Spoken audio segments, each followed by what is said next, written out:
Hello दोस्तों, नमस्कार, good morning सभी को। आज हम अगला टॉपिक जो पढ़ रहे हैं टेंस, जो मैंने कल बताया था। और तो आगे हम बता रहा हूँ प्रेजेंट सिंपल टेंस में आपके पहले बात ध्यान में रखनी है हेल्पिंग वर्ब। इसमें कौन सी हेल्पिंग वर्ब यूज की जाती है? तो निश्चित है इसमें दो हेल्पिंग वर्ब यूज की जाती है, डू और डज।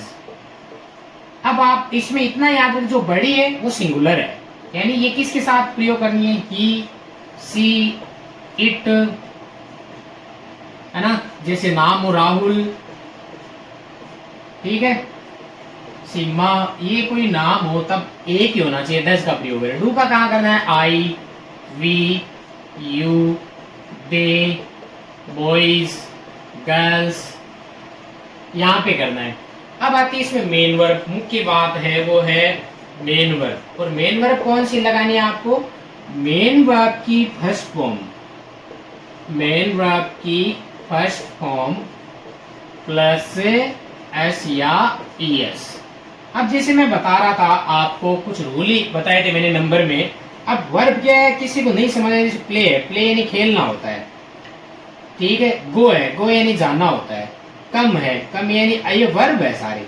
अब इसमें सीधा इसके एस लगेगा, तभी मैंने नंबर पहले पढ़ाए थे, क्योंकि वाई से पहले वोवल है, वोवल है इसलिए केवल एस। वाई से पहले कॉन्सोनेंट होता तो वाई को हटाकर आई एस ऐड कर देते।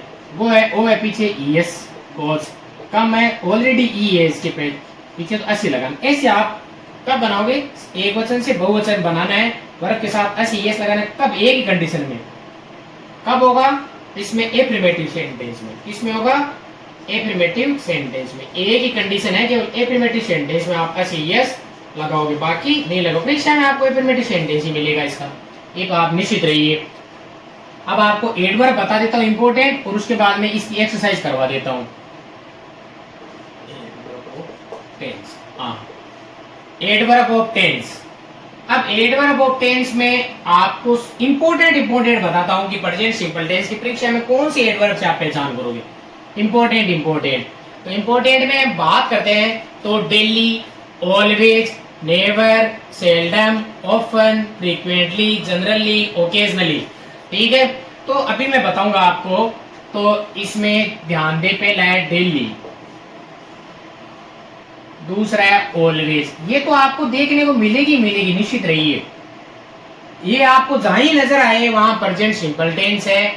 और प्रेजेंट सिंपल टेंस में क्या करेंगे हम? अगर कर्ता एक वचन है तो वर्ब के साथ एस ई एस लगाएंगे, ये निश्चित रहे। तो अभी हम बात कर लेते हैं कि डेली और ऑलवेज, ये आपको निश्चित ही मिलेगी, लेकिन बाद में एक बात कर लेते हैं यूजुअली। 3 नंबर इंपोर्टेंट ये एडवर्ब है। तो डेली, ऑलवेज, यूजुअली, और आता है ऑफन। क्या आता है? ऑफन। ये 4 नंबर। ज्यादा इसकी वैसे तो 10 एडवर्ब है, लेकिन आप यही इंपोर्टेंट है, इनको ही आप ज्यादा देखोगे। नंबर 4 आती है सेल्डम, ठीक है। अभी किसी विद्यार्थी को अगर मीनिंग आपने याद कर लिया है, हिंदी अर्थ नहीं आ रहा हो, ये कोई जरूरी नहीं, लेकिन आप अगर परीक्षा में पेपर में आपने देखा कि एक एक्सरसाइज में वर्ब में ये कहीं इनमें से कहीं एक दिखता है, तो आप ये देखिए कर्ता एक वचन है तो वर्ब के साथ ऐसे यस आपको निश्चित ही लगाना है। और अब आते हैं एवरी डे। तो डेली का अर्थ आपको पता ही होगा सबका, डेली यानी रोजाना, ऑलवेज यानी हमेशा। डेली यानी रोजाना, और ऑलवेज का अर्थ क्या होता है? हमेशा। और यूजुअली का क्या होता है? प्राय, कभी कभी। यूजुअली हम क्या बोल सकते हैं? प्राय, कभी कभी। तो अब ये आप सबको ही पता हो गया। सेल्डम का भी अर्थ हम क्या लिख सकते हैं? कभी कभी, प्राय। तो इन दोनों में हम लिख सकते हैं ये प्राय है, और इसका भी हम लिख सकते हैं ये ऑफन, प्राय, कभी कभी, तो अक्सर बोल सकते हैं, ठीक है। तो इनमें क्या है आपके निश्चित ही है कि हिंदी से ज्यादा आप इनको समझते हैं। एवरीडे, प्रत्येक दिन। बाकी मैंने आपको बताई है जनरल, ओकेजनली, फ्रीक्वेंटली, ये सब आते हैं रेगुलरली, बट नॉर्मली आप इनको याद रखें। और ज्यादा इसमें हो सकता है वीक, मंथ्स, मॉर्निंग, इवनिंग, ये सब। अब इसमें ना ज्यादा इस टेंस के बारे में पढ़ेंगे, भाई हिंदी वाक्य कैसे बनाया जाता है, उसका इंग्लिश कैसे बनाया, वो मैं कभी और क्लास लेके बता सकते हैं। बोर्ड विद्यार्थियों के लिए एक्सरसाइज इंपॉर्टेंट है। एक्सरसाइज में आपको ये जहीं भी दिखे, इनमें से कोई सा भी आप दिखे तो आप क्या फील करोगे, आप अगर कर्ता जैसे ही सी इट आए तो वर्ब के साथ ऐसे यस लगाओगे। किसी को ऐसे है कि इसके अलावा भी क्या हो सकता है, तो मैंने बोला ही था जनरली, फ्रीक्वेंटली, ओकेजनली, नॉर्मली। तो अब हम इसकी एक्सरसाइज आपको बताएंगे, कुछ आज बताएंगे कुछ कल बताएंगे। तो आप हमारी वीडियो को देखते रहे, शेयर करते रहे। धन्यवाद।